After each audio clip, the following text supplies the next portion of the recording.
Magandang hapon sa inyong lahat mga ka-sorters, Luzon, Visayas, Mindanao. Welcome back naman sa ating 3D guide and steel combination. No? So update naman po tayo para sa pang 5pm bro, sa September 25. Recap natin ang result ngayon sa 2pm is 122. No? Mindanao area, last 2 is 22 mga ka-idol. No?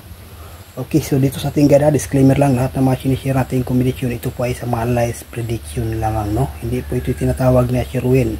At totoo lang, walang nakalam kung ano ang lumabas sa bawat draw sa PCSO. No, ang atin ito is pabuenas paswerte lamang mga kaidol, no. Okay, think possible lang manalo rin tayo mga kalods. May ibahagi tayong 3 combination, dalawa ang best. No, siya nga pala ang ating 526 doon sa Lucky Pick mga kaidol. All draw po 'yun, no. 5pm hanggang 9pm bro. Nasa inyo na 'yan kung sabayan nyo. Dito sa atin ay tips lang po ito na ating sinishare.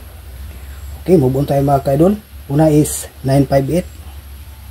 Pangalawa, 120. Pangatlo is 304.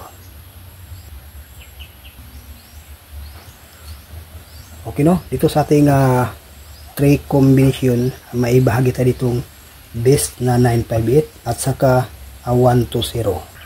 Yan lang ang ating guide or tips para sa 5pm draw. So good luck and hope to win. Bye bye.